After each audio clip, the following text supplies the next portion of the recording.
ದಿಗಂಬರ ಮಹಾರಾಜ್ ಕಿ ಜೈ.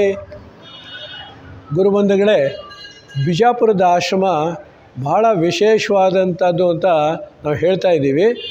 ಅದರ ವೈಶಿಷ್ಟ್ಯತೆ ಏನು ಅಂತ ಇಲ್ಲಿ ಬಂದರೆ ನಿಮಗೆ ನಿಮಗೆ ಅನುಭವಕ್ಕೆ ಬಂದ್ಬಿಡುತ್ತೆ. ಬಹಳ ಶಕ್ತಿಶಾಲಿಯಾದಂತಹ ಒಂದು ಪೀಠ. ಬಾಬಾರವರ ಆಶ್ರಮಗಳಲ್ಲಿ ಬಿಜಾಪುರಕ್ಕೆ ಬಹಳ ಮಹತ್ವವಾದಂಥ ಒಂದು ಸ್ಥಾನ ಇರುತ್ತೆ. ಅದನ್ನು ನೀವು ತಿಳ್ಕೋಬೇಕಂದ್ರೆ ನೀವು ಒಮ್ಮೆ ಆದ್ರೂ ಬಿಜಾಪುರಕ್ಕೆ ನೀವು ಬರಬೇಕು. ಬಿಜಾಪುರಕ್ಕೆ ಬಂದು ಇಲ್ಲಿ ಆಗುವಂಥ ದತ್ತ ಜಯಂತಿ ಅಥವಾ ಯಾವುದೇ ಸಮಯದಲ್ಲಿ ಬನ್ನಿ, ಭಾಳ ವೈಭವವಾಗಿ ಭಾಳ ಚೆನ್ನಾಗಿ ನಡೆಸ್ಕೊಂಡು ಬರ್ತಾ ಇರೋವಂಥ ದತ್ತ ಜಯಂತಿ ಸಮಯದಲ್ಲಿ ಬಂದರೆ ಬಿಜಾಪುರದ ಭಕ್ತರು ನಿಮಗೆ ಹೇಗೆ ಅವರು ಕಾರ್ಯಕ್ರಮ ನಡೆಸ್ಕೊಡ್ತಾರೆ, ಅವರು ಬಂದು ಭಕ್ತರನ್ನ ಯಾವ ಥರ ಸತ್ಕಾರ ಮಾಡ್ತಾರೆ, ಯಾವ ವೈಭವದಿಂದ, ಯಾವ ಆತ್ಮೀಯತೆಯಿಂದ, ಯಾವ ಪ್ರೀತಿಯಿಂದ, ಯಾವ ರೀತಿ ಅವರು ಕಾರ್ಯಕ್ರಮ ನಡೆಸ್ತಾರೆ ಅನ್ನೋದು ನಿಮ್ಮ ಸ್ವಂತ ಅನುಭವಕ್ಕೆ ಬರುತ್ತೆ. ಕೆಲವು ಮಾತಿನಲ್ಲಿ ಹೇಳೋದಕ್ಕಿಂತ ಅನುಭವ ಮಾಡಿದ್ರೇ ಅರ್ಥ ಆಗೋದು.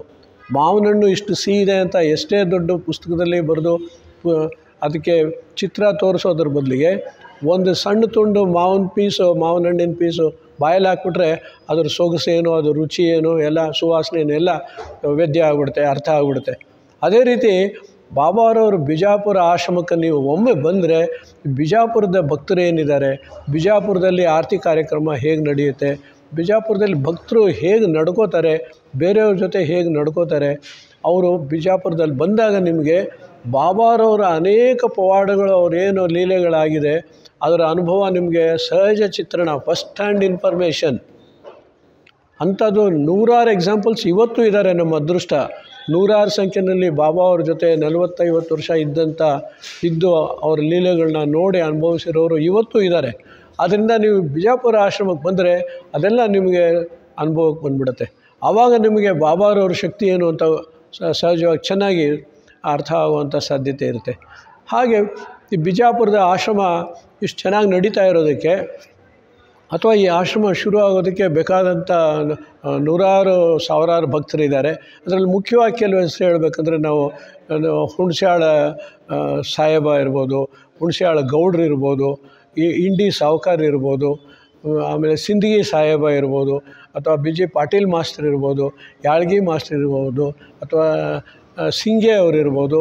ಈ ಥರ ಇನ್ನೂ ನಮಗೆ ಜ್ಞಾಪಕ ಬರ್ತಾಯಿರೋ ನಾವು ಬಂದಾಗ ಯಾರ್ಯಾರು ಸಿಗ್ತಾರೆ ಆ ಕೆಲವು ಹೆಸರೇ ಅಷ್ಟು ಹೇಳ್ತಾ ಇದ್ದೀವಿ. ಈ ಥರದ್ದು ಇದೇ ಪ್ರಮಾಣದಲ್ಲಿ ಬಾಬಾ ಅವ್ರಿಗೆ ಬಿ ಜೆ ಪಾಟೀಲ್ ಮಾಸ್ಟರ್ ಥರ, ಅಥವಾ ಹುಣಸ್ಯಾಳ ಸಾಹೇಬ್ರ ಥರ, ಅಥವಾ ಹುಣಸ್ಯಾಳ ಗೌಡ್ರ ಥರ, ಅಥವಾ ಇಂಡಿ ಸಾವ್ಕಾರ್ ಥರ. ಇಂಡಿ ಸಾವ್ಕಾರ್ ಅಂತೂ ಸದಾ ಬಾಬಾ ಅವ್ರ ಜೊತೆಯಲ್ಲೇ ಇರ್ತಾಯಿದ್ರು, ಯಾವಾಗಲೂ ಗನ್ಮ್ಯಾನ್ ಇದ್ದಾಗ ಇರ್ತಾಯಿದ್ರು. ಬಾಬಾ ಅವ್ರು ಎಲ್ಲಿರ್ತಾರೋ ಅಲ್ಲಿರೋದು. ಬಾಬಾ ಅವ್ರು ಮುಂಬೈಗೆ ಹೋದರೆ ಮುಂಬೈ, ಬೆಂಗಳೂರಿಗೆ ಬಂದರೆ ಬೆಂಗಳೂರು, ಎಲ್ಲೋದ್ರಲ್ಲಿ. ಅದೇ ಥರ ನಮ್ಮ ನಂದಕುಮಾರ್ ವಜೀರ್ಕರ್ ಡಾಕ್ಟ್ರ್ ಇರ್ಬೋದು. ಇಂಥವರು ಬೇಕಾದಷ್ಟಿದ್ದಾರೆ. ಇಲ್ಲಿ ಒಂದು ಪಚ್ಚೆ, ಒಂದು ರತ್ನ, ಒಂದು ಮುತ್ತು, ಒಂದು ಬಂಗಾರ, ಬೆಳ್ಳಿ, ಈ ತಾಮ್ರ, ಯಾವ ತಾಮ್ರ ಇಲ್ಲ. ಇಲ್ಲಿ ಏನಿದ್ರು ಎಲ್ಲ ಬೆಳ್ಳಿ, ಬಂಗಾರ, ವಜ್ರ, ವೈಡೂರ್ಯ. ಅಂದರೆ ಒಬ್ಬೊಬ್ಬರು ಭಕ್ತರು ಅಷ್ಟು ಗುಣವಂತರಿದ್ದಾರೆ. ಬಾಬಾರವ್ರನ್ನ ಅಷ್ಟು ಪ್ರೀತಿ ಮಾಡಿ ಅವ್ರ ಕರುಣೆಗೆ ಪಾತ್ರ ಆಗಿ ಅವರು ಚೆನ್ನಾಗಿ ನಡ್ಕೋತಾಯಿದ್ರು. ಅವ್ರು ಹೇಗೆ ನಡ್ಕೊಂಡಿದ್ದಾರೆ ಹಾಗಾಗಿ ಪಡ್ಕೊಂಡಿದ್ದಾರೆ. ಅವ್ರೇನೇನು ಪಡ್ಕೊಂಡಿದ್ದಾರೆ ಅನ್ನೋದನ್ನು ನೀವು ಅವ್ರ ಬಾಯಿಂದನೇ ಕೇಳಬೇಕು. ಅದಾಗಬೇಕಂದ್ರೆ ನೀವು ಬಿಜಾಪುರಕ್ಕೆ ಬರಬೇಕು, ದತ್ತ ಜಯಂತಿನೂ ನೋಡಬೇಕು, ಆನಂದಿಸಬೇಕು. ಆಗ ಬಾಬಾರವ್ರ ಶಕ್ತಿ ಏನು ಅಂತ ಸುಲಭವಾಗಿ ನಮ್ಗೆ ಅರ್ಥ ಆಗುವಂಥ ಒಂದು ಸಾಧ್ಯತೆ ಇರುತ್ತೆ. ಮುಂದೆ ಏನಾಗುತ್ತೆ ಭಕ್ತರೇ, ಇಲ್ಲಿ ದೊಡ್ಡ ದೊಡ್ಡ ಭಕ್ತರಾಗಿ ಹೋಗಿದ್ದಾರೆ, ಇಲ್ಲಿ ಇನ್ನೂ ಇದ್ದಾರೆ. ಈ ಬಿ ಡಿ ಜತ್ತಿ ಅಂತವರೆಲ್ಲ ಬಾಬಾರವರ SV ಪಾಟೀಲ್ ಇರ್ಬೋದು, ಕೆಲವು ಹೆಸರುಗಳಷ್ಟೇ ನಾವು ಹೇಳಬೇಕಾಗುತ್ತೆ, ಎಲ್ಲರೂ ಹೆಸರು ಹೇಳೋಕ್ಕಾಗೋದಿಲ್ಲ. ಇಂಥವರೆಲ್ಲ ಬಾಬಾರವ್ರಿಗೆ ಸಾವಿರಾರು ಜನ ನಡ್ಕೋತಾಯಿದ್ರು. ಅವರೆಲ್ಲ ಒಳ್ಳೆ ಪದವಿಗಳಲ್ಲಿರೋರು ಇರ್ಬೋದು, ಎಲ್ಲ ನಡ್ಕೋತಾಯಿದ್ರು. ಹೀಗೆ ಬಿ ಡಿ ಜತ್ತಿಯವರು ಬಾಬಾರವ್ರನ್ನ ಬೆಂಗಳೂರು ಪ್ರಾಂತ್ಯಕ್ಕೆ ಪರಿಚಯ ಕೊಡ್ತಾರೆ. ಆಗ ಬಿ ಡಿ ಜತ್ತಿಯವರು ವೈಸ್ ಪ್ರೆಸಿಡೆಂಟ್ ಆಗಿ ಹೋಗಿರ್ತಾರೆ. ಈ ಒಂದು ಬಿಜಾಪುರದ ಆಶ್ರಮ ಶಂಕುಸ್ಥಾಪನೆಯೂ ಅವರೇ ಮಾಡಿರ್ತಾರೆ. ಆದ್ದರಿಂದ ಅವರು ಆ ಒಂದು ಸರ್ಕಲ್ ಏನಿರುತ್ತೆ, ರಾಜಕೀಯ ಒಂದು ಪ್ರಭಾವಿ ಸರ್ಕಲ್, ಅವರೆಲ್ಲ ಬಾಬಾರವರ ಪ್ರಭಾವಕ್ಕೆ ಬರ್ತಾರೆ. ಆ ಪ್ರಭಾವ ಏನಾಗುತ್ತೆ, ಬಾಬಾರವ್ರನ್ನ ಇಲ್ಲಿಂದ ಬಿಜಾಪುರದಿಂದ ಬೆಂಗಳೂರಿಗೆ ಬರೋ ಮಾಡ್ತಾರೆ. ಅದಕ್ಕೆ ಮುಖ್ಯವಾಗಿ ಬಿ ಡಿ ಜತ್ತಿಯವರು ಕಾರಣ. ಇನ್ನೂ ಹಲವರಿದ್ದಾರೆ, ಅವ್ರ ಹೆಸರೆಲ್ಲ ನಮಗೆ ಗೊತ್ತಿಲ್ಲ. ಅಂತೂ ಇವರೆಲ್ಲ ಬಿಜಾಪುರದ ಭಕ್ತರು. ಅವ್ರನ್ನ ಬೆಂಗಳೂರಿಗೆ ಪರಿಚಯ ಮಾಡಿಸ್ಕೊಡ್ತಾರೆ. 1984-85ರಲ್ಲಿ ಬಾಬಾರವ್ರನ್ನ ಬೆಂಗಳೂರಿಗೆ ಪರಿಚಯ ಮಾಡಿಸ್ಕೊಡ್ತಾರೆ, ಕರ್ಕೊಂಬರ್ತಾರೆ. ಬಿ ಡಿ ಜತ್ತಿ ಇವರೆಲ್ಲ ಸೇರಿಕೊಂಡು ಸುಮಾರು 1985-86ರಲ್ಲಿ ಬೆಂಗಳೂರಲ್ಲಿ ಆಶ್ರಮ ಮಾಡೋ ಅಂಥ ಒಂದು ಕಾರ್ಯಕ್ರಮ ಶುರು ಆಗುತ್ತೆ. ಅದ್ರ ಮೊದಲು ಬೆಂಗಳೂರಲ್ಲಿ ಒಂದು ಈ ಪ್ಯಾಲೇಸ್ ಲಾಡ್ಜ್ ಅಂತ ಒಂದಿರುತ್ತೆ, ಅಲ್ಲಿ ಅವ್ರನ್ನ ತಂಗಿಸ್ತಾಯಿದ್ರು. ಆ ಪ್ಯಾಲೇಸ್ ಲಾಡ್ಜ್ ಕಟ್ಟೋದಕ್ಕೆ ಬಾಬಾರವರೇ ಕಾರಣ. ಮುಂಬೈಯಲ್ಲಿ ಅವ್ರ ಭಕ್ತರೊಬ್ಬರು ಇರ್ತಾರೆ, ಅವ್ರಿಗೆ ನೀವು ಬೆಂಗಳೂರಿಗೆ ಹೋಗು ಅಂತ ಕಳಿಸಿರ್ತಾರೆ. ಅವ್ರ ಹತ್ರ ರೊಕ್ಕ ಇರೋದಿಲ್ಲ. ನೀನು ಬೆಂಗಳೂರಿಗೆ ಹೋಗಿ ನಾನಿದ್ದೀನಿ ಅಂತ ಅವ್ರಿಗೆ ರೊಕ್ಕ ಸಿಗೋ ಹಂಗೆ ಮಾಡಿ ಅವರು ಹೋಟೆಲಿಯರ್ ಇರ್ತಾರೆ. ಅವರ ಸಿಸ್ಟರ್, ಅವರ ತಂಗಿ ಅಕ್ಕ ಅವರು ಬಾಬಾರವರಿಗೆ ಅನನ್ಯ ಭಕ್ತರಾಗಿರ್ತಾರೆ ಮುಂಬೈ ಚುನಾವಟಿನಲ್ಲಿ. ಅವನಿಗೆ ಇಲ್ಲಿ ಕಳಿಸ್ಕೊಡ್ತಾರೆ. ಆತ ಇಲ್ಲಿ ಬಂದು ಒಂದು ಲಾಡ್ಜ್ ತೊಗೊಂಡು ಕಟ್ಟಿರ್ತಾನೆ.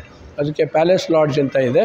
ಅದು ಈಗಿನ ಈ ಪ್ಯಾಲೇಸ್ ಗ್ರೌಂಡ್ ಹತ್ತಿರದಲ್ಲೇ ಇದೆ. ಈಗಿನ ಏನು ಆಶ್ರಮ ಇದೆ ಬೆಂಗಳೂರಲ್ಲಿ ಚಕ್ರವರ್ತಿ ಲೇಔಟ್, ಅದಕ್ಕೆ ಸುಮಾರು ಒಂದು 5-6 ನಿಮಿಷದ ನಡಿಗೆ ಡಿಸ್ಟೆನ್ಸಲ್ಲಿದೆ. ಅಲ್ಲಿ ಮೊದಲಿರ್ತಾರೆ. ಆಮೇಲೆ ಅಲ್ಲಿಂದ ಮುಂದಕ್ಕೆ 85-86ರಲ್ಲಿ ಬೆಂಗಳೂರಲ್ಲಿನೂ ಸಂಖ್ಯೆ ಜಾಸ್ತಿ ಆಗಿಬಿಡುತ್ತೆ. ಮೊದಲೇ ಬೆಂಗಳೂರು ದೊಡ್ಡ ಶಹರ, ಬಿಜಾಪುರ ಒಂದು ದೊಡ್ಡ ಶಹರ. ಈ ದೊಡ್ಡ ಶಹರ ಬಿಜಾಪುರದ ದೊಡ್ಡ ಶಹರದಲ್ಲಿ ಸದಾನಂದ ಅನ್ನೋ ಒಂದು ಸಾಹುಕಾರ. ಸದಾನಂದ ಸಾಹುಕಾರ ಎಲ್ಲ ಭಕ್ತರನ್ನು ಸಾಹುಕಾರನ ಮಾಡುವಂಥ ಸಾಹುಕಾರ. ಎಲ್ಲ ರುಜಿನಗಳನ್ನೆಲ್ಲ ಕಳೆದು ಎಲ್ಲ ಸ್ಥಿತಿವಂತರನ್ನಾಗಿ ಮಾಡುವಂಥ ಸಾಹುಕಾರ. ಈ ಬಿಜಾಪುರದಿಂದ ಬಾಬಾರವರು ತನ್ನ ಶಿಷ್ಯನಿಗೆ, ಭಕ್ತನಿಗೆ ಅಲ್ಲಿ ಬೆಂಗಳೂರಿಗೆ ಕಳಿಸಿ ಅಲ್ಲೊಂದು ಲಾಡ್ಜ್ ಮಾಡಿಸಿರ್ತಾರೆ. ಅಲ್ಲೇ ಆಶ್ರಮ ಅವರು ಅಲ್ಲಿರ್ತಾರೆ. ಶ್ರೀ ಸದ್ಗುರು ಸದಾನಂದ ಮಹಾರಾಜ್ ಕಿ ಜೈ.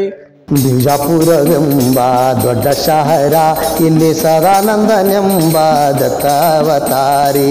ಬಿಜಾಪುರವೆಂಬ ದೊಡ್ಡ ಶಹರ, ಇಲ್ಲಿ ಸದಾನಂದನೆಂಬ ದತ್ತಾವತಾರಿ. ಸದಾನಂದನಿರುವುದು ಸಿದ್ಧಾಶ್ರಮ, ಸದಾನಂದನಿರುವುದು ಸಿದ್ಧಾಶ್ರಮ. ಇಲ್ಲಿ ದತ್ತನ ಭಜನೆಯು ಆನಂದ. ಬಿಜಾಪುರವೆಂಬ ದೊಡ್ಡ ಶಹರ, ಇಲ್ಲಿ ಸದಾನಂದನೆಂಬ ದತ್ತಾವತಾರಿ. ಸದಾನಂದನೆಂಬ ದತ್ತಾವತಾರಿ. ತಂದೆ ತಾಯಿಯು ಸದಾನಂದ, ತಂದೆ ತಾಯಿಯು ಸದಾನಂದ. ಬಂಧು ಬಳಗವು ಸದಾನಂದ, ಬಂಧು ಬಳಗವು ಸದಾನಂದ.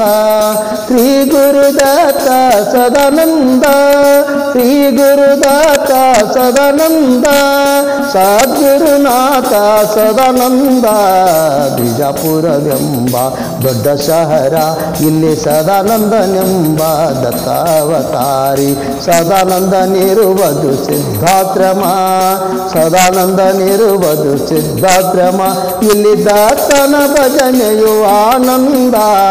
ಬಿಜಾಪುರವೆಂಬ ದೊಡ್ಡ ಶಹರ, ಇಲ್ಲಿ ಸದಾನಂದನೆಂಬ ದತ್ತಾವತಾರಿ.